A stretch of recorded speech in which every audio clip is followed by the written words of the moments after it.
ብዙ ማልታይ ፋሰትድ ጥቅም አለው። እግዚአብሔር በዛ ውስጥ ያስቀመጠው የሆነ በቃ ማዘዝ ምናምን አይደለም። ጸሎት ሆነስት የሆነ ንግግር ነው። እግዚአብሔርን አሸውደውም ራስንም አለመሸወድ ጥሩ ነው። እዚህ አዳዲስ አማኞች አዳዲስ ክርስቲያኖች ወደ ቤተክርስቲያን ሲመጡ መጸለይ አልችልም ይላሉ።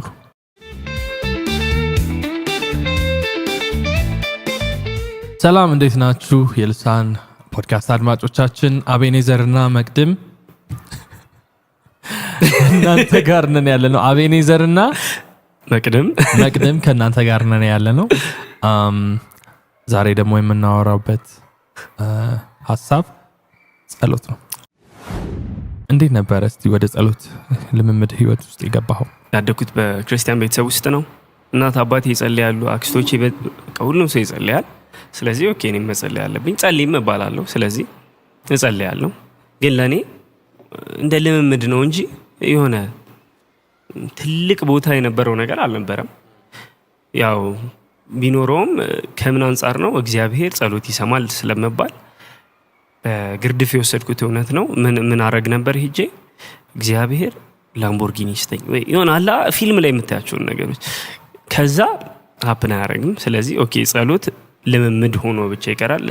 በእምነት ያን ያህል የማረገው ነገር አልነበረም።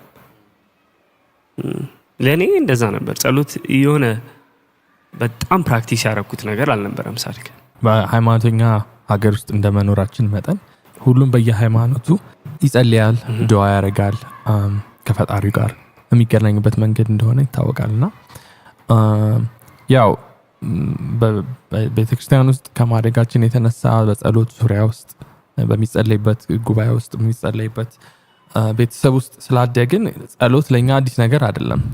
ግን አስተውሳለሁ እኔ ጌታን የግል አዳኝ አድርጌ ሲቀበል ከመቀበሌ ጥቂት ወራቶች በፊት በጣም የሆነ ኤግዚስተንሻል የሆኑ ጥያቄዎች ነበሩብኝ። እኔ ማን ነኝ? ለምንድን የተፈጠርኩት? ማን ነው የፈጠረኝ? የሚሉ የምር ጥያቄዎች ነበሩና እግዚአብሔር እነዛን ጥያቄዎች ተጠቅሞ ነው እኔን ወደሱ የጠራኝ ራሱን በመግለጥ ማለት ነውና አስተውሳለሁ በዛ ጊዜ ውስጥ በጸልይ ነበር ያንን ጥያቄ ምላሽ ለማግኘት። ምክንያቱም ያው ያደግኩበት አለ አይደለ ሃይማኖት ነው። ለኔ እምነቴ አልነበረም ስላላመንኩኝ ማለት ነው ከልቤ ምንም ያህል ቤተሰቦቼ ቢያምኑ እና በዛ እምነትም ደግሞ ቢጸልዩ ለኔ ግን ልምምድ ነበረ። ልምምድ ብቻ ሆኖ ነበር የነበረው ለኔ ማለት ነውና ከዛ አስተውሳለሁ የምጸልይባቸው ጊዜያቶች ነበሩ። እግዚአብሔር ይኑር አይኑር አላቅም፣ የሚሰማኝ ይኑር የሆነ ስልክ አንስቶ የድሮ ስልክ አለ አይደል ዳያልቶን አንስቶ ዝም ብሎ እንደማውራት ነበር። በዛኛው ሳይድ ሰው ይኑር አይኑር አላቅም እና በቃ የሆነ ጭፍን ሆኖ ነበር። ግን በጣም በቃ ሆነስት የሆኑ ጸሎቶች ነበር የምጸልየው እና እግዚአብሔር ራሱን ከገለጠልኝ በኋላ ወደ ጌታ ከመጣው በኋላ የጸሎትን ፍሬዎች በጣም እየቀመስኩና የምባረክበት አንደኛው መንገድ ነውና ያው ጸሎት ምንነቱ ባጭሩ ያው ጸሎት ከእግዚአብሔር ጋር የምንነጋገርበት ወይ ከፈጣሪያችን ጋር የምንነጋገርበት ነገር ነው። አዲስ የሆነ ኮንሰፕት አይደለም። በየሃይማኖቶች በየአላ አይደለ ሜዲቴሽንም ቢሉት ምንም ቢሉት በቃ ከሃየር ቢንግ ጋር ያለ ግንኙነት ነው። ግን እኛ የምናወራው ከሌላ ሃይማኖትና ከሌላ እምነት ልምምድ አንጻር ሳይሆን በክርስትና ውስጥ በመጽሐፍ ቅዱስ ውስጥ ጸሎት ምንድን ነው፣ ከዛ ደግሞ ንግግር ነው፣ ከዛ ደግሞ ለምን መጸለይ ያስፈልገ፣ ጸሎትስ ምንድን ነው?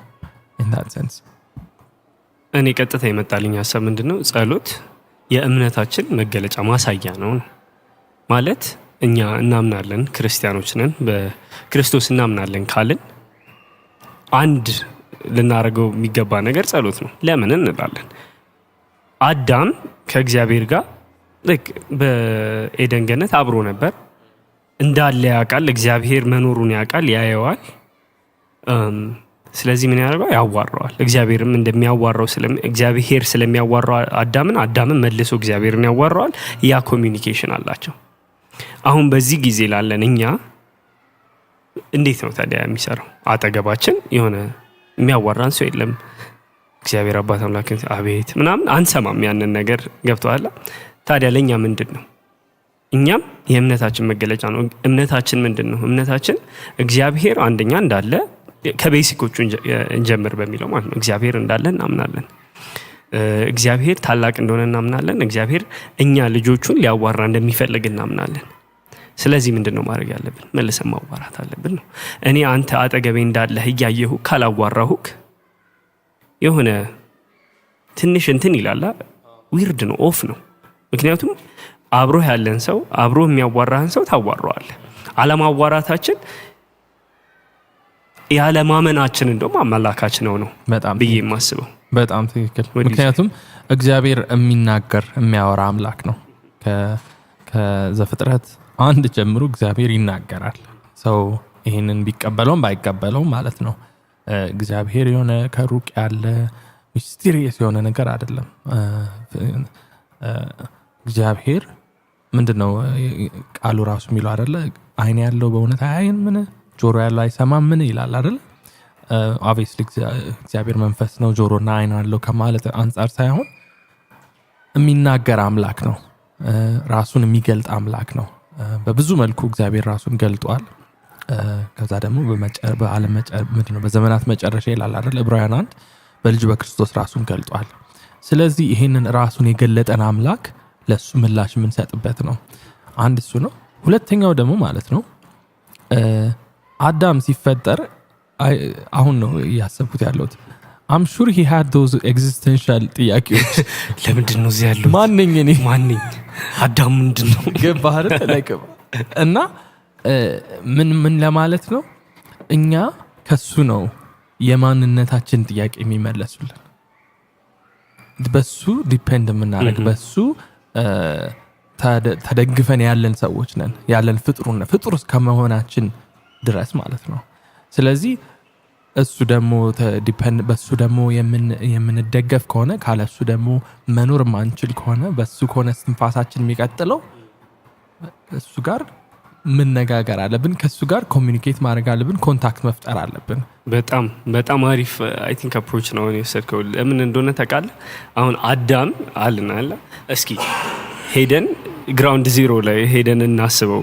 እሺ የመጀመሪያ ሰው ብቻህን ነህ ምናምን ምንድን ነኝ ምናምን የሚሉት ጥያቄዎች ጋር ሲመጣ ሊነግርህ የሚችለው ፐርፐዜ ምንድን ነው ምናምን፣ ምግብ ከየት ነው የማገኘው ገብቷል። ሁሉ ነገር በዛ ሰዓት እግዚአብሔር ነው ሁሉን ሃንድ እያደረገ ያለው።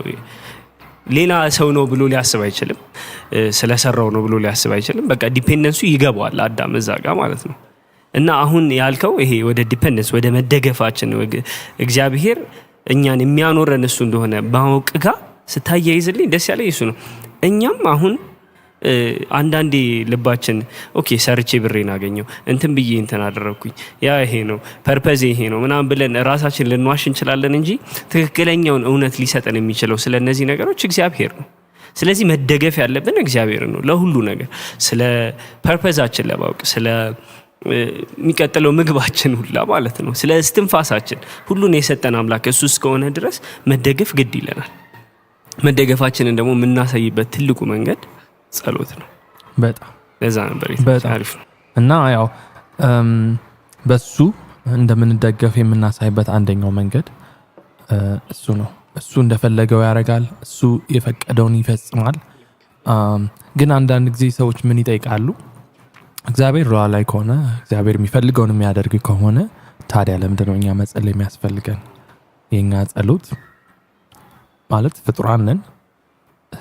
የእሱን ፈቃድ ማንም እንትን አይልም አይሽርም ይላል እግዚአብሔር ቃልም ሲናገር።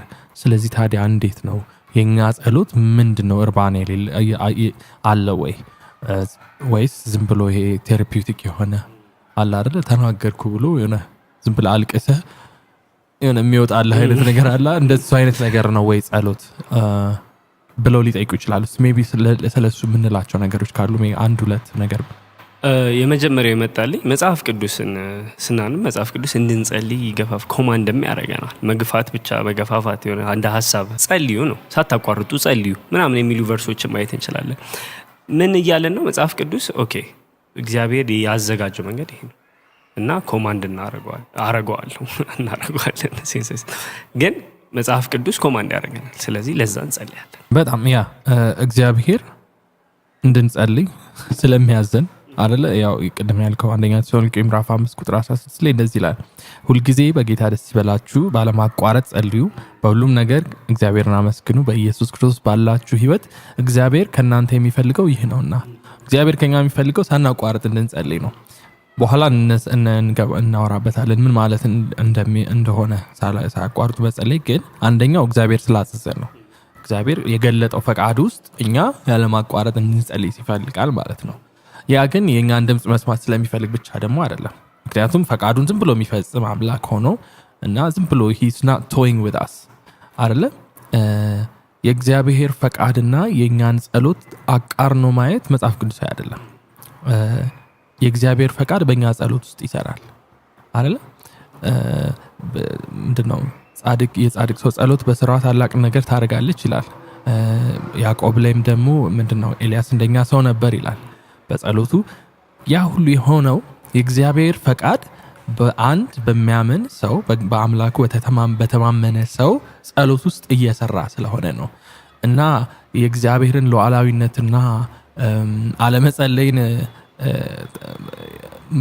ማስታረቅ የምንችለው ነገር የለም። እግዚአብሔር ላውም ሉዓላዊ ስለሆነ እኛ ሞር መጸለይ ይኖርብናል። ምክንያቱም የኛ ጸሎት ፍሬ እንደሚያፈራ እናምናለን። ምክንያቱም በቃ ምንም ነገር አያግደው እግዚአብሔር እንደ ፈቃዱ እስከ ጸለይን ድረስ አይደለ? በተለይ ደግሞ ግልጽ ሆኑ በተቀመጡ የእግዚአብሔር ፈቃዶች ላይ ያዕቆብ ላይ ማንም ጥበብ ቢሻ ይጸልይ ይላል፣ እግዚአብሔርም በልግስና ይሰጠዋል ይላል አይደለ? እናንተ የተጠማችሁ ወደ እኔ ኑ እኔም አሳርፋችኋለሁ ይላል ማቴዎስ 11 ላይ። ስለዚህ እንደዚህ ግልጽ ሆኖ የእግዚአብሔር የተቀመጡት ፈቃዶች ላይ ብንጸልይ እግዚአብሔር ሉዓላዊ ስለሆነ ሉዓላዊ ራሱን የፈቀደውን የሚያደርግ ፈቃዱን ደግሞ በቃል ውስጥ ያስቀመጠ ከዛ ደግሞ እንደ ቃሉም ስለሆነ ያን ስለሚፈጽም መጸለይ ይኖርብናል እያልክ ያለኸው እግዚአብሔር ሉዓላዊ ፈቃዱ እኛ ጸልየን እሱ እንዲመልስልን ጸሎታችንን ነው። ስለዚህ ደስ ይላል። እግዚአብሔር ሉዓላዊ ፈቃዱ ስለሆነ ያ ነው እየጸለይን ያለ ነው እንጂ ያ ሉዓላዊ ፈቃድ እኛ ለማስቀየር ወይ ወደኛ ለማዞር አይደለም። ሲጀመርም የእግዚአብሔር ፈቃድ የሆነውን ነገር ነው እየጸለይን ያለ ነው። ለዛ እኮ ነው አንዳንዴ አሁን ለምሳሌ የድሮ ተሞክሮ ብዬ ላምቦርጊኒ ጸልያል ላምቦርጊኒ የለኝም እያልክ ከሆነ ይሆናል አይደል? ያ የእግዚአብሔርን ፈቃድ እንዴት ተረድተን ነው እየጸለይን ያለነው? በጣም ትክክል። ታዲያስ ጸሎትን እንዴት ነው የምንጸልየው ወደሚለው ጥያቄ ይመጣል። የእግዚአብሔርን ፈቃድ ለመጸለይ መልካምን የሆነ የእግዚአብሔርን ፈቃድ ለመጸለይ እንዴት እንጸልይ? ከዛም ደግሞ እንዴት መጸለይ ከማውራታችን በፊት ደግሞ ማለት ነው የምንጸለያቸው ጸሎቶች ሁሉም ይመለሳሉ ማለት አይደለም እኮ። ጸሎት እንትን አይደለም፣ ይሄ ሪኩዌስት ማቅረቢያ አይደለም። እንደዛ ብለን ሜቢ ስለምናየው ይሆናል ኦኬ ጸልዬ አልተመለሰልኝም ምን ማለት ነው? እግዚአብሔር እኛ በጠበቅ ነው እንዲመልስ መጠበቅ ያ እግዚአብሔርን ኮንፋይን ማድረግ ወይም ደግሞ እግዚአብሔርን ሉዓላዊነቱን ማውጣት ማለት ነው፣ ማሰር ነው። በቃ እግዚአብሔር ሆይ እንደዚህ ነው የፈለኩት ስጠኝ፣ ይሄንን ካልሰጠኝ ኦኬ አልጸልይም በቃ ኖ። እግዚአብሔር በጸሎት ውስጥ ያውቃሉ። እኔ ድሮ እንጂ አንተ ስትለው ነው የመጣልኝ ማለት ነው። እና ሁላችን መሀል ያለፍንበት ነውና እግዚአብሔር በጸሎት ውስጥ እኛን ይሰራናል። በጸሎት ውስጥ ነገሮቻችንን ይሰራል። ትህትናን ያስተምረናል፣ ትዕግስትን ያስተምረናል፣ ህይወታችን ላይ ይሰራል። እማናየው ነገር ሀፕን ያደርጋል። አንድ ሜንቶሪ በጣም የሚመከረኝ ነገር በጣም የተጠቀምኩበት ነገር ምንድን ነው? የበደሉ ሰዎች ላይ ጸልይላቸዋለሁ። የምሬን ነው። በቃ ያስከፉኝ ምናምን እንዲህ በጣም ትልቅ ድራማ ምናምን ተፈጥሮ ሳይሆን በቃ አለ አይደለ እነዚህ እኮ እንደዚህ እኮ አድርገው ምናምን ብዬ ሳወራው እስቲ ጸልይላቸዋለሁ። እና ያው የሚመስለው ጸልይላቸው ያ ህይወት ግንኙነታችሁ ስሙዝ እንዲሆን እንደ በፊቱ ሊሆን ይችላል። ግን ለሱ ብቻ አይደለም የሰራው፣ የኔ ልብ ለነሱ እንዲቀየር ገባህ አይደል? እኔ ለነሱ ያለኝ ልብ እንዲቀየር እኔ እንድጸልይላቸው ማለት ነውና በቃ ስጸልይላቸው ራሴ ስቀየር አየሁት። ለነሱ የነበረኝ መጥፎ ሐሳቤ ጀስቲፋይድም ቢሆንም ባይሆንም ማለት ነው። በቃ ላይክ በቃ በጣም ልቤ እየራራ ምህረት እያደረገ መጣና በጣም ጸሎት ብዙ መልታይ ፋሰትድ ጥቅም አለው። እግዚአብሔር በዛ ውስጥ ያስቀመጠው የሆነ በቃ ማዘዝ ምናምን አይደለም ጸሎት። ሰው እንደዛ ያስባል። በቃ ጸሎት በቃ የግድ የሆነ እንትን መሆን የለበትም፣ ተራራን ነቅሎ ማስነሳት መሆን የለበትም። ለምን እንደዛ ብቻ እናስባለን? ምክንያቱም ተራራን ነቅለህ እንትን ብለን ግን ስቲል ድንጋይ ልብ ካለን ምን ይጠቅመናል? አይደለ? እና no it's just the reality of it ማለት ነው። ምክንያቱም እኔ ባየሁት እንትን በዘመኔ በጣም የሆነ ከትዕቢት የምጸልያቸው ጸሎቶች በጣም ትላልቅ ጸሎቶች ናቸው። ግን ልቤ በጣም በቃ ከእግዚአብሔር የራቀ ከፈቃዱ የራቀ እና እነሱ ጸሎቶች ቢመለሱ ለእኔ መጥፊያ ነበር የሚሆኑት። ገባህልን? እግዚአብሔር ይመስገን አንዳንድ ጸሎቶቻችን ሁላ ስለማይመለሱ እና እነሱንም መረዳት አለብን። የምንጸልየው ለምላሹ ብቻ ሳይሆን የማናየው የእግዚአብሔር ሉዓላዊ ፈቃዱ በእኛ ህይወት ላይ የተፈጸመ እንደሆነ በማመን ነው። እና ብዙ እንትን ምንድነው ፍሬዎች አሉ መጸለይ። ሜይ ቢ ናው ምናልባት አሁን ወደ እንትን ማውራት እንችላለን፣ እንዴት እንጸልይ። ከዛ ደግሞ ሜይ ቢ ኢቭን ምንድነው እንዳንጸልይ ወይም ደግሞ ስንጸልይ ትልቅ ችግር ሆኖ የሚያጋጥሙት በጣም እኔም የምወቀስበት ነገር ምንድነው እንደ አገልጋይ ሂፖክሪቲክ የሆነ ጸሎት፣ ግብዝ የሆነ ጸሎት። ማለትም ጸሎት እንዳልነው ቅድም ከእግዚአብሔር ጋር ያለ ንግግር ነው አይደል? እና ኦነስት የሆነ ንግግር ነው። እግዚአብሔርን አሸውደውም ራስህንም አለመሸወድ ጥሩ በጣም። እና ለውም አይ ቲንክ አርሲስ ፕሮል ነው የሆነ መጽሐፍ ላይ ሲያወራ ስለ ጸሎት ሰው ሲጸልኛ ስንሰማው መሆን ያለበት የሆነ የሁለት ሰዎች ንግግርን ኢዝድሮፕ እያደረግ እንደሆነ እንዲሰማ ነው። አላ ሁለት ሰዎች እያወሩ ነው እስቲ እንስማቸው ነው እንጂ ወደኛ አይደለም የሚጸልየው። ግን ሳስበው እኔ በጣም ቃላቶችን ለመከሸን ገባህ አይደለ? በዘርፋፋው ቅቤ ጥቅምት ምናምን ታስተውለዋለህ በየቦታው በቃ ላይክ ቃላት እግዚአብሔር ይሄን ይፈልገዋል ወይ ግን ማለት ጥያቄ ምልክት ነው። በእርግጥ የፐብሊክ የሆነ ፕሬየር አለ፣ ከዛ በጓዳ የምንጸልየው ጸሎት አለ፣ በጉባኤ የምንጸልየው ጸሎት በእግዚአብሔር ሕዝብን ለማነጽም ከእግዚአብሔር ጋር ለመነጋገርም ነው። ግን ጄኒውነቱ እውነተኝነቱ ጥያቄ ውስጥ እንዲገባ እንዳለ ነው እንደሆን ነው ወደ እግዚአብሔር መቅረብ እንድንችል ራሳችንን ያቀረብና ከእግዚአብሔር ጋር እያወራን ነው ወይስ እያወራሁኝ ነው ብለን እየተናገርን ነው? ገባር ላይ የፈሪሳውያን አይነት ጸሎት እንደምንጸልይ በጣም እንትን ይለኛል። እና እሱ በጣም ትልቅ ችግር ነው ብዬ አስባለሁ። ሜይ ቢ አይ ቲንክ ኢቭን አሁን ስትል ይመጣልኝ ከመጸለይም እንትን ሊልህ ይችላል ነው ያቺ ሙድ ውስጥ ካልገባህ ላትጸልይ ነው ማለት ነው። ዘርፋፋው ቀሚስ አይነት ሌሎች ቃላቶች ሲጠፉብህ በቃ አልጸልይም ማለት ነው። በጣም ልክ ነው። እውነት እንዳለ ነው እንደሆን ነው ወደ እግዚአብሔር ወደ ዙፋኑ መቅረብ። በጣም ዲስከሬጅድ ትሆናለህ። ምን መሰለህ ብዙ ጊዜ አዳዲስ አማኞች አዳዲስ ክርስቲያኖች ወደ ቤተክርስቲያን ሲመጡ መጸለይ አልችልም ይላሉ። በጣም ብዙ ጊዜ ሰምቻለሁ። ምን ማለት ላይክ መጸሎት ከእግዚአብሔር ጋር ማውራት ከሆነ እግዚአብሔር ደግሞ ከአፋችን ቃል ሳይወጣ የሚረዳን አምላክ ከሆነ ምን ማለት ነው መጸለይ አልችልም? መጸለይ አልችልም ማለት እኛ ይሄ የቸርች ሊንጎ የቤተክርስቲያንን ቋንቋ ማውራት አልችልም ከማለት አንጻር ነው። በጉባኤ እስቲ የጸሎት ፕሮግራም ላይ ጸልዩ ስትላቸው ይፈራሉ፣ ያፍራሉ። ለምን? they're so self conscious አለ አይደለ? ራሳቸውንና ጉባኤው ያለውን ሰው ነው በጣም እያሰቡ ያሉት። ግን እኔና እግዚአብሔር እያወራን ነው የሚለውን እሳቤ በጣም ቢገባን በጣም ደስ የሚሉ በጣም ፓወርፉል የሆኑ ጸሎቶች በቃ ላይክ ሰው የሚጸልዩ ሰው በቃ ከእግዚአብሔር ጋር ብቻ እያወራ እንደሆነ የተሰማ ጊዜ ነው። እና በቃ ኦነስት የሆነ ንግግርን ሲያወራ ነው አይደለ? እግዚአብሔር እንትናችንን አይፈልግም። ይሄ ጃርገን ይሄ የጸሎት እንትናችን ወሬያችንን ማለት ነው አላሪ የጴንጤ ንግግራችንን አይፈልገውም። ራሳችንን አንሸውድ። እሱ እግዚአብሔርን አያስደንቀውም አይደለ? እሱ እግዚአብሔርን አያከብረውም። እግዚአብሔር የሚከብረው እውነተኛ ስንሆን ነው። በድካማችንም በከፍታችንም በዝቅታችንም እግዚአብሔርን ራሳችንን ሆነን በፊቱ ስንቀርብ እሱ እንደሚያስፈልገን እኛ ፍጡሮች እንደሆነ እሱ ፈጣሪያችን እንደሆነ ያን ኦነስት ስንሆን አይ ቲንክ በጣም ትልቅ ስራ ይሰራል ብዬ አስባለሁ። አትሊስት ሌላ ደግሞ ይመጣልኝ ምን እንደነበር ታውቃለህ?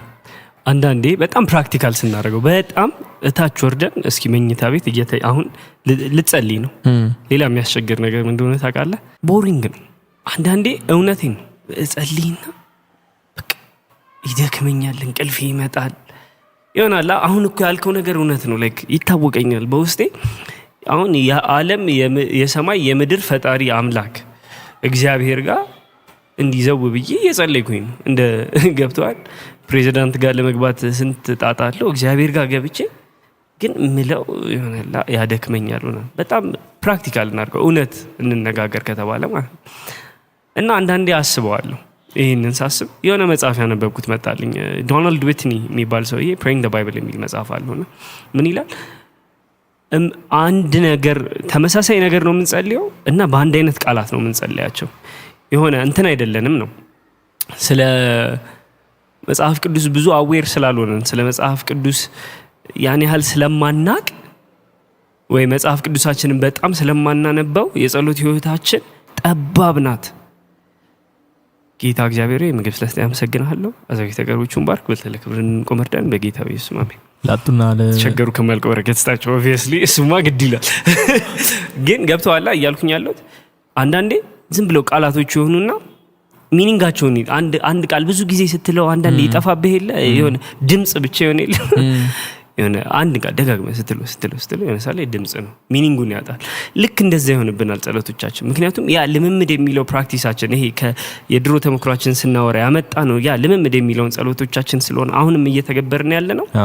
አንዳንዴ ኤክሳይቲንግ ይሆናል፣ አንዳንዴ ግን በጣም ቦሪንግ ነው። እና ለሱ መፍትሄ ምን ብሎ ይናገራል ራሱ ሰውዬ? መጽሐፍ ቅዱስን መጸለይ መልመድ። በጣም የምወደው ነገር ስለ አሁን ለምሳሌ የሆኑ አይነት ቤተክርስቲያኖች ምን ያደርጋሉ? መዝሙሮቻቸውም ጸሎቶቻቸውም መዝሙረ ዳዊት ይሆናል እና በጣም ነው የምወደው። ለምን እንደሆነ ታውቃለህ? እሺ ኤክስፒሪየንሶቻችንን እዚህ ላይ እናምጣቸው። ጸሎት አሁን ለምሳሌ ቀኑ ሙሉ ውለህ ነው ማታ ገብተህ ስትጸልይ ብዬ ቅድም የሰጠሁት ኤግዛምፕል ማለት ነው እና ቦሪንግ ይሆናል እና በዛ ሰዓት ደክሞኛል፣ ጭንቅላቴ እንትን ብሏል። ስለዚህ መጸለይም ያን ያህል እያሰብኩኝ አልነበረም፣ ግዴታ ነው ምናምን ብዬ ነው የወረድኩት የተንበረከኩት ምናምን ብለህ አስብና መጽሐፍ ቅዱስን ካታጎሪ ሲሰጥህ አሁን ለምሳሌ መዝሙር አንድን ከፍተን ስናነበው በክፉዎች ምክር የማይሄድ በኃጢአተኞች መንገድ የማይቆም በፌዘኞች ወንበር የማይቀመጥ ብፁዕ ነው ካታጎሪ ሰጠኝ። ኦኬ መጸልይለት ነገር ምክንያቱም ሪሌት ያደርጋል ለህይወት ቀን በቀን ህይወታችን ሪሌት ያደርጋል። እሺ በክፉዎች መንገድ ዛሬ እንዴት ሄጃለሁ? ወይስ እግዚአብሔር እንዴት በዚህ እንዳልሄድ በጸጋው እንዴት እንዲጠብቀኝ መጸለይ ይችላል? እንዴት ነው ያን ጓደኛዬ በክፉዎች መንደር ምክር በክፉዎች ምክር እየሄደ ያለ ጓደኛዬን እንዴት ልጸልይለት ይችላል? አሁን ብዙ ካታጎሪዎች መጡ። አሁን ጭንቅላታችን ላይ ያሉትን 3 ነገሮች ብቻ ሳይሆን አዳዲስ መጽሐፍ ቅዱሳዊ ካታጎሪዎች ተሰጡኝ ማለት ነው። እምጸልይላቸው ለጓደኛዬ አሁን ልጸልይ ነው፣ ለራሴ ልጸልይ ነው፣ ለጥበቃ ከዚህ አይነት ነገር ልጸልይ ነው። ከዛ እየሄድኩኝ ደግሞ ክርስቶስን ያለው እኔ እኮ ኃጢአተኛ ነኝ፣ በክፉዎች መንገድ ሄጃለሁ ምናምን፣ ክርስቶስ ብቻ ነው ያልሄደ። ከዛ እሱ ደግሞ በቃ ብዙ ፐርስፔክቲቮችን አገኛለሁ ነው። ልክ እንደዛ አሁን እስኪ መዝሙር 2 ሄደን ህዝቦች ለምን ያሴራሉ ምናምን፣ ከዛ እግዚአብሔርን መዝሙር 2 ላይ የእግዚአብሔርን ታላቅነት ይናገራል። እንዴት ከላይ ሆኖ እንደሚያይ ታላቅ አምላክ እንደሆነ ይናገራል። አሁን እሱን ሳይሆን ደግሞ እግዚአብሔር እንዴት ታላቅ ነህ። ኦኬ የምር ካታጎሪዎች እየመጡልኝ ነው ጭንቅላቴ ውስጥ። መጀመሪያ የምጸልይባቸው ሐሳቦች በደንብ ይመጣሉ። በጣም መጀመሪያ እግዚአብሔር ታላቅ ነህ አመሰግናለሁ ምናምን ብዬ ዝም ብዬ ላልፍ እችል ነበር። ከዛ ግን አሁን እግዚአብሔርን ታላቅነት መዝሙረ ዳዊት ኢንፎርም እያደረገልኝ ስለሆነ እየነገረኝ ስለሆነ እንዴት ታላቅ እንደሆነ በዚህ ያደረገውን ነገር እየነገረኝ ስለሆነ ፕራክቲካል ሆነልኝ። እግዚአብሔር ለዚህ ታላቅ ነህ ማለት እችላለሁ ማለት ነው። ስለዚህ ትልቅ መፍትሄ ሊሆን የሚችለው በዚህ መንገድ መጽሐፍ ቅዱስን መልሰን መጸለይ ማለት ነው። በጣም በጣም ጠቃሚ ነው። መጽሐፍ ቅዱስን መልሰን መጸለይ፣ መዝሙረ ዳዊትን መጸለይ፣ ሌሎችም አክቹዋሊ ኤኒቲንግ ምንም መጸለይ እንችላለን ከመጽሐፍ ቅዱስ ላይ። ግን እነሱኑ ቃላቶቹ መልሰን ለእግዚአብሔር መጸለይ እንዴት ያማረ ነው። መዝሙረ ዳዊት ላይ ተነሱ እግዚአብሔርን አምልኩት ምናምን የሚሉ ቃላቶችን ስናነብ ይሆናላ ልባችን ራሱ እኮ ይነሳሳል። ጌታ ሆይ ተባረክ እያልክ ትቀጥላለህ። ምክንያቱም ምክንያቶችን እየዘረዘረልህ ነው። ዳዊት ላይ መዝሙረ ዳዊት ላይ ሲጻፉ ብዙ ጊዜ እግዚአብሔርን አመስግኑት ብለው ጸጥ አይሉም። ምክንያቱም የልምምድ ጸሎት ነው። እንደዛ ብዙ ጊዜ እግዚአብሔርን ለዚህ እንዲህ ስላደረገ እንዲህ ስለሆነ እንደዛ ስላደረገ ምናምን እና ባንዴው አሁን ብዙ ካታጎሪዎች ኖሩኝ እግዚአብሔርን የማመሰግንበት። እግዚአብሔር አንተ ታላቅ ስለሆንክ ከሁሉም ሰው በላይ ስለሆንክ እግዚአብሔር ወይ በዚህ ነገር ደግሞ ይህንን ስለፈጸምክልኝ ይህን ስላደረክልኝ እኔን ከኃጢአቴ ስላወጣኸኝ ብዙ ምክንያቶች እያገኘው ነው። ስለዚህ አንዳንዴ ጸሎት ቦሪንግ ይሆናላ የሚያደክም ፕራክቲስ መስሎ ከታየን ያው ከስጋችን ድክመት ነው። እሱን በመረዳት በጣም የሚረዳን ነገር መጽሐፍ ቅዱስን መልሶ መጸለይ ነው። በጣም ትክክል። ምክንያቱም ሀሳቦች ከጠፉብን የምንጸልይበት ርዕሶች ከጠፉብን መጽሐፍ ቅዱስ የጸሎት መጽሐፍ ነው። የእግዚአብሔር ቃል ነው። ግን ደግሞ የእግዚአብሔር ቃል ብቻ ደግሞ ሳይሆን እንዴት በዘመናት መካከል አማኞች እግዚአብሔርን እንደሚያወሩት አይደለ? ከዛ ደግሞ እኛ እንደምናስበው አይነት ጸሎቶች እንዳልሆንም ደግሞ እንረዳለን አይደል? እንዳልከው መዝሙር ላይ በጣም በቃ vulnerable ሆነው ራሳቸውን በጣም አዋርደው ማለት መዝሙር 51 ምንድነው ዳዊት ከቤርሳቤ ጋር በኃጢአት ከወደቀ በኋላ የሚጸልየው ጸሎት እንደሱ አይነት ጸሎት እስቲ በቤተ ክርስቲያን ብንሰማ ገባ አይደል? ምን ያህል ለውጥ ይመጣል? ምን ያህል ጸሎታችን የምር ፍሬያማ ይሆናል? እና ደግሞ ምን ያህል እውነት ነው ከውስጥ የወጣ በጣም የሆነ 51ን ስታነሳው በቃ ሪልነሱ ነው እውነተኝነቱ ነው የጸለዩ የዳዊት ልብ ነው የሚታየ። ከዛ ደግሞ የሆነ እንዲህ ለማስመሰል የሆነ አሁን ያንን ጸሎት ስታይ መቼም ለአንተ እየጸለየ እንደሆነ እንደማትረዳው ይገባኛል። ዳዊት ከእግዚአብሔር ጋር እየጸለየ በቃ እኔ የሆነ እየሰማው ነው እንደ አጋጣሚ ተጽፎ እኔ ጋር ደረሰ ነው እንጂ ለእኔ የመጣ አይደለም። ግን በቤተ ክርስቲያን በመድረክም በምንም የምናያቸው ጸሎቶች በቃ የሆነ እንትን ማኒፌስቶ ነው የሚመስለው። ለእኔ የመጣ የለም ስትል ለእኔ አይደለም ዳዊት የጻፈው የሆነ ቀጥታ እኔ እንደሰማው ሳይሆን መጀመሪያ ጸሎት ነው። ያው መዝሙር 51 ጸሎት ነው፣ ወደ እግዚአብሔር የሆነ ጸሎት ነው። እናንተ ብቻ አንተ እኔ አይደለሁኝ እግዚአብሔር ነው ተደራሽ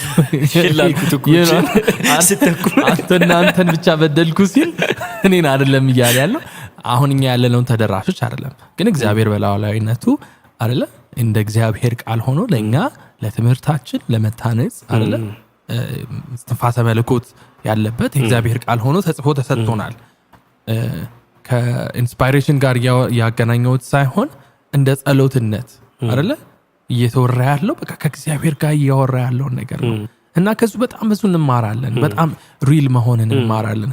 እና ያልከው ይሄ በጣም በመደጋገም ማለት ማቴዎስ 6 ላይ የምናውቀው አባታችን ጸሎት አለ አይደለ? ክርስቶስ ሐዋርያቶቹ በጣም በቃ የክርስቶስን የጸሎት ህይወት በጣም አድንቀው በቃ ጠየቁት፣ እኛ እንዴት እንጸልይ? በቃ መጸለይ እንፈልጋለን እንዳንተ ብለው ማለት ነው። እና እናንተ ስትጸልዩ እንደ አሕዛብ ከንቱ ቃል በመደጋገም አትለፍልፉ፣ እነርሱ በመደጋገማቸው ብዛት እግዚአብሔር ጸሎታቸውን የሚሰማቸው ይመስላቸዋል ይላቸዋል። እናንተ ግን አባታችሁ የሚያስፈልጋችሁን ነገር ሳትለምኑ አስቀድሞ ስለሚያውቅ እንደነርሱ አትሆኑ። ቃላት አትደጋግሙ። ጌታ ሆይ ጌታ ሆይ ጌታ ሆይ ጌታ ሆይ ጌታ ሆይ በየመሃሉ እንደ ሁለት ነጥብና እንትን ኮማ ማለት ነው። ገባህ አይደለ? ከዛ የሚያስፈልጋችሁ ነገር ገና ሳትለምኑ አስቀድሞ ስለሚያውቅ እንደነርሱ አትሆኑ፣ ስለዚህ እንዲህ ብላችሁ ጸልዩ ይላችኋል። ከዛ እንዲህ ብላችሁ ጸልዩ ብሎ የሰጣቸውን ጸሎት እኛ የምናደርገዋለን እንደጋግመዋለን ማለት ነው። ሊትራሊ he gave us እንደ ምሳሌ እንደዚህ ብሎ የሰጠንን አባታችን ነው ጸሎትን በደመ ነፍስ በጣም በቃ ከመለማመድ obviously አባታችን ጸሎት መጸለይ ያለበት በጣም በውስጡ ትልቅ ምንድነው እውነት ያለው ካታጎሪም ደግሞ ነው የሚሰጠህ ነው። ግን በቃ በሱ ውስጥ ያለውን እያሰበን መጸለይ ሲገባን አባታችን ሆይ እያለን በቃ እንደ ልምምድ ሆነ። መደጋገም ነው ያዝነው እና ቃላቱን በመደጋገም የሆነ ነገር የሚፈጠር ሊመስለን ይችላል። ያ ደግሞ ትክክል አይደለም። እና ያው በቃ ላይክ ከአባታችን ሆይ ጸሎት ራሱ ብዙ እንማራለን። በጣም በሰማይ የምትኖር አባታችን ሆይ ስም ይመስገን፣ መንግስት ትምጣ፣ ፈቃድ በሰማይ እንደሆነ እንዲሁ በምድር ትሁን። ሲጀምር በሰው ሀሳብ ውስጥ ሆኖ አይደለም የሚያወራው። መጀመሪያ በሰማይ ያለ አንተ ታላቅ የሆንክ የእግዚአብሔርን ታላቅነት አይደለ፣ የእግዚአብሔርን ፈጣሪነት፣ የእግዚአብሔርን ሉዓላዊነት ትልቅነት ነው ተናግሮ የሚጀምረው ክርስቶስ። ከዛ ደግሞ እሱ ብቻ አይደለም አባታችን ሆይ አይደለ፣ ትራንሰንደንስ እና ኤሚነንሱን አንድ ላይ አድርጎት ማለት ነው። የእግዚአብሔርን ከሰው የመራቁንና ከዛ ደግሞ በሰው መካከል የመሆኑን ማለት ነው። ሁለቱንም አንድ ላይ አድርጎ በሰማይ የሚኖር አባታችን። በጣም ከዛ ይሄ ደግሞ አባት ለፍጥረት አይነት የሆነ አይደለም። እግዚአብሔር የፍጥረት ሁሉ አባት ነው። ምክንያቱም ፍጥረት ሁሉ ከሱ የወጣ ስለሆነ in that sense of the word አባት እግዚአብሔር የፍጥረት አባት ነው። ግን ክርስቶስ እያለ ያለው በቃ ለክርስቲያኖች ለአማኞች የሆነ አባትነት ነው። ክርስቶስ አይደለ እኛ በክርስቶስ ውስጥ የእግዚአብሔር ልጅ እንድንሆን የተሰጠን ስልጣን አለ አይደል? ስለዚህ ስለሱ ነው እያወራ ያለው። ስለዚህ አባታችን ነው ስንል ምንድነው? መጀመሪያኛ ሪሌሽንሺፕ ሊኖርን ይገባል ማለት ነው። አባታችን ለሆነው ነው የምናወራው። ከክርስቶስ ውጪ ደግሞ ማለት ነው መጸለያችን። ስለዚህ የእምነት ፕራክቲስ ነው የሚለው በጣም ሴንስ ይሰጣል። የበለጠ በጣም ቅድም ያወራሁት እኔ በቃ ስጸልይ በዛኛው ኤንድ ኦፍ ዘ ቴሌፎን ሰው አለ ምናምን አላመንኩም። ምክንያቱም በምን ላምን እችል ነበረ። ግን ክርስቶስ እንደ ግል አዳኝ አድርጌ ስቀበለው ክርስቶስና መንፈስ ቅዱስ አንድ ላይ ሆኖ እግዚአብሔር እኮ አባትህ ነው፣ እግዚአብሔር እኮ ይሰማሃል የሚለውን በውስጤ ማንም ሊቀማኝ የማይችለውን የማይካድ እውነታ በውስጤ ኢምፕሪንት ተደርጓል። ስለዚህ አሁን ስጸልይ ዝም ብዬ ብድ እንዳልሆንኩ አውቀዋለሁ። ስጸልይ የሚሰማኝ አምላክ እንዳለ አውቃለሁ። ለምን? መንፈስ ቅዱስ አባ ብለን የምንጮህበትን የልጅነት መንፈስ ሰጠን ይላል አይደል? ስለዚህ አባታችን ሆይ ስል እኔ ዝም ብሎ እንትን አይደለም፣ መነባንብ ሊሆን አይገባም አይደለ? በእውነት እግዚአብሔር አባቴ እኮ ነው። ምን ማለት ነው? አባት ኬር ያደርግልኛል እኔ አይደለ? ከዛ ደግሞ እግዚአብሔር ነው የምድር አባቴ፣ በጣም የምወደው በጣም ሁሉ ነገር የሆነልኝ ነው። ግን ከምድራዊ አባቴ ይበልጥ ደግሞ ሁሉን ቻይ ሆነ፣ ሁሉን አዋቂ ሆነ፣ አልፋና ኦሜጋ የሆነ አምላክ ልጁ ነኝ። በጣም ሁሉ የሱ የሆነ የኔ ነው፣ ወራሽ ነኝ በክርስቶስ አይደለ? ስለዚህ በኮንፊደንስ ነው አይደለ? የአባቴ ቤት ነው ይባላል አይደለ? ስለዚህ የምንጸልየው ጸሎት በአባታችን ሆይ ስንጀምር ዲፋይን ያደርግልናል። ኦኬ ስለዚህ ብትፈቅድ ምናምን አይደለም፣ ጌታ ሆይ ልጅ ነኝ፣ ትወደኛለህ፣ መልካም እንዲሆንልኝ ትፈልጋለህ። ያንን ዲክሌር ከማድረግ ብንጀምር ገባህ? ጌታ ሆይ አንተ መልካም ነህ፣ እኔ ልጅ ነኝ። አንተ ጥሩ መልካም አባት፣ አንተ መልካም እረኛ ነህ፣ እኔ ደግሞ በግህ ነኝ። ራሳችንንም ያስተውሰናል እንደዛ ብለን ስንጸልይ። ኦኬ አሁን ለካ እያወራሁት ያለሁት የሚወደኝ አምላኬ ጋር ነው፣ የሚወደኝ ለእኔ መልካሙን የሚያስብ አባቴ ጋር ነው ይበልጥም ማለት በጣም እና ከዛ እየሄደ መንግስት ትምጣ። ከዛ ደግሞ ከራስ ተኮርነታችን ወጥቶ በቃ የአንተ መንግስት ትምጣ፣ የኛ ፈቃድ አይደለም።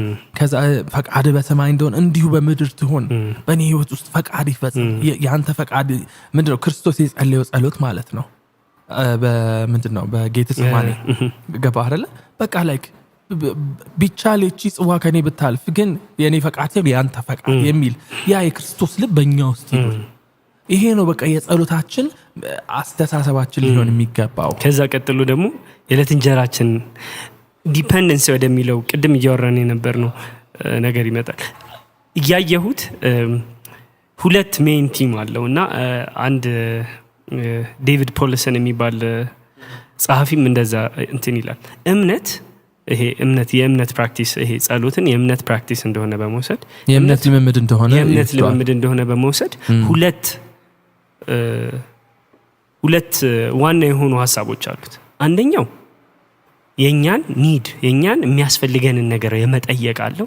ጌታ ሆይ የዕለት እንጀራችንን ስጠን፣ ጌታ ሆይ ጸጋን ስጠኝ፣ ጌታ ሆይ ከኃጢአት አውጣኝ ምናምን፣ እነዚህን ጸሎቶች። ከዛ ደግሞ ምስጋናም አለው።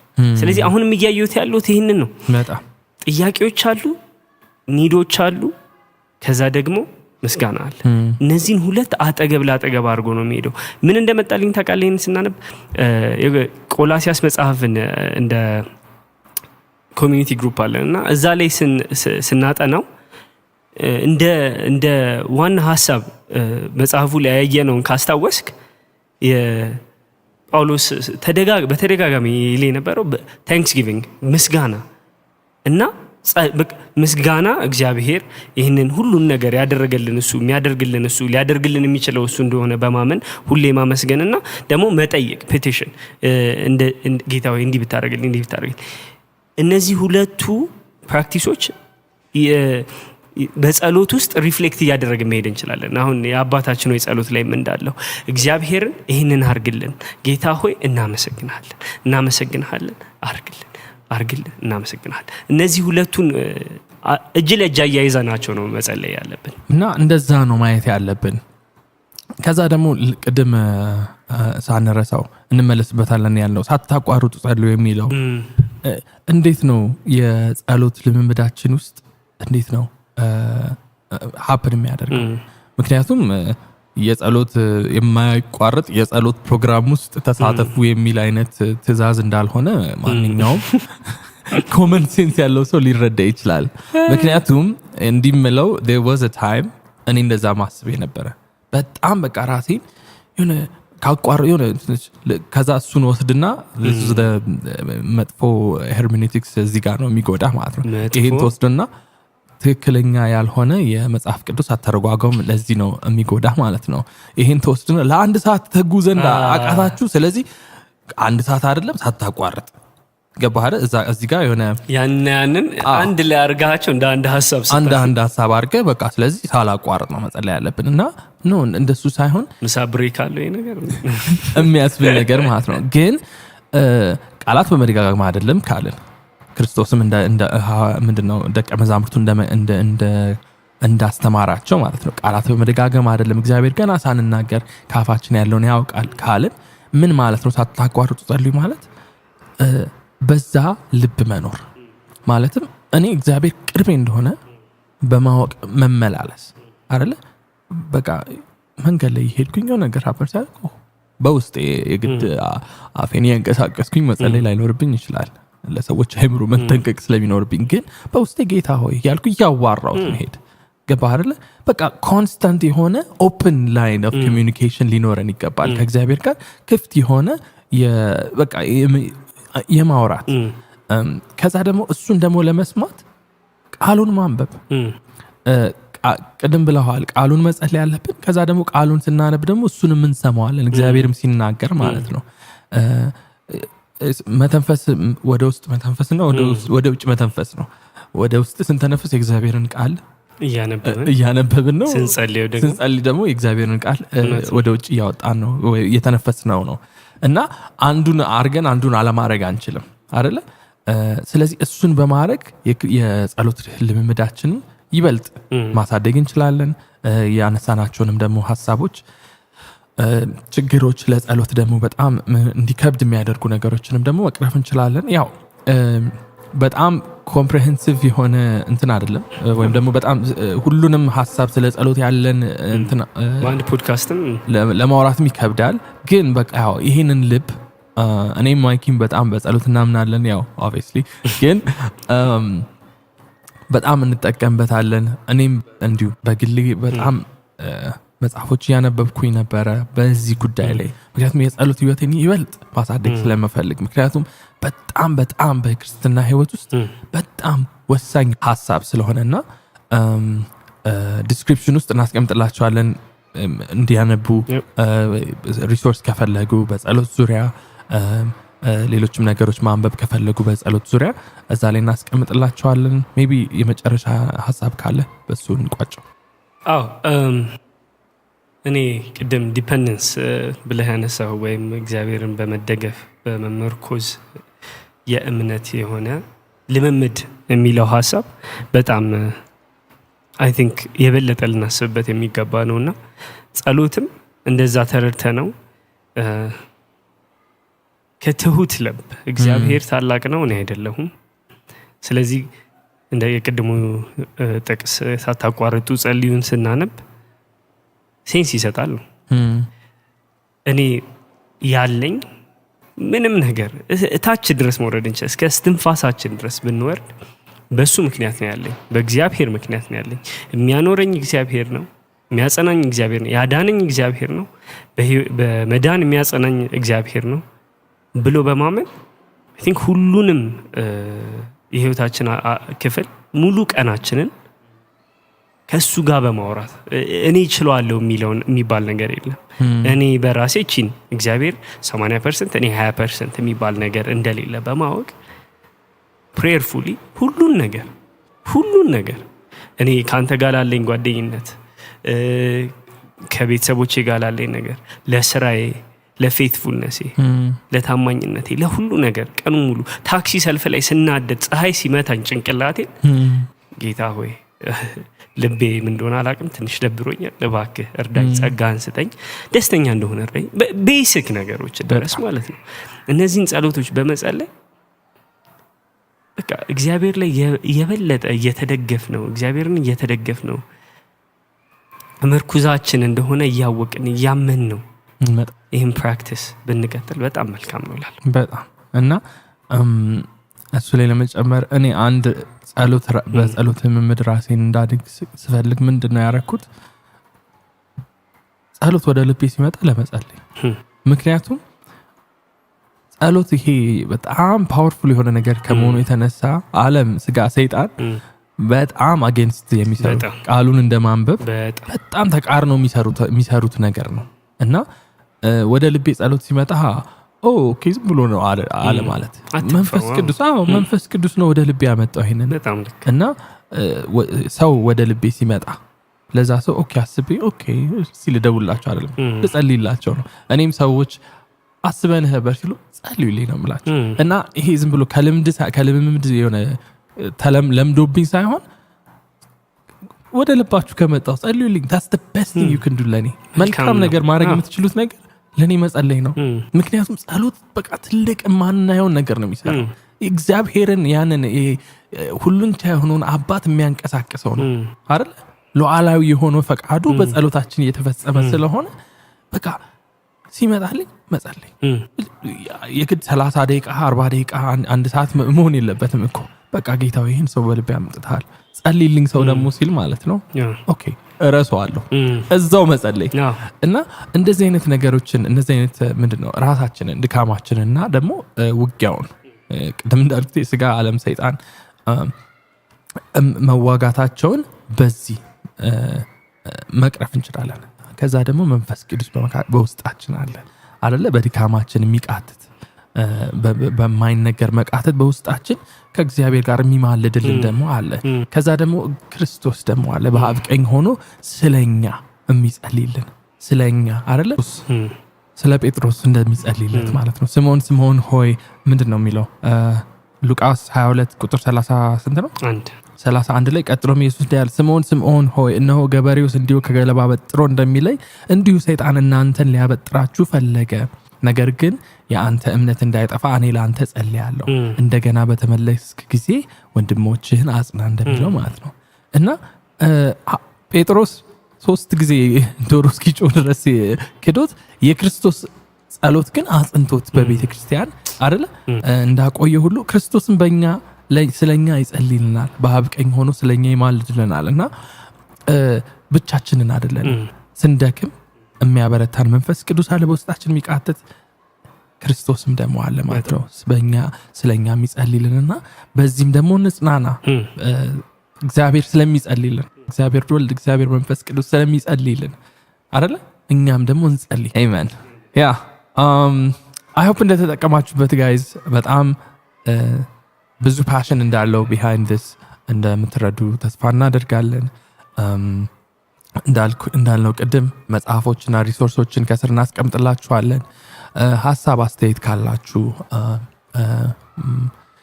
ኮሜንትም ካላችሁ ፊል ፍሪ ትለተስ ነው። ከዛ ደግሞ አንዳንዶቻችሁ ኢሜይል ብታዘጋጁ ከእናንተ ጋር የምንገናኝበት ላላችሁት አዘጋጅተናል። ልሳን podcast@gmail.com በጣም ቀላል ነው። እኔ አላወኩም ነበር ባይዘው ጋይስ። ምንም እሱ መንገድ አያስፈልግም። ልሳን podcast@gmail.com ብትገብታችሁ ኢሜይል ብታረጉ ለሁለታችንም ይደርሰናል። ማይኪን ሲሲ ያረጋዋለሁ።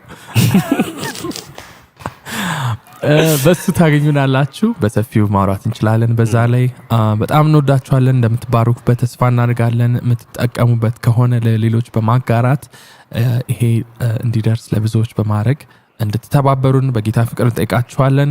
እስከሚቀጥለው የልሳን ፖድካስት መልካም ጊዜ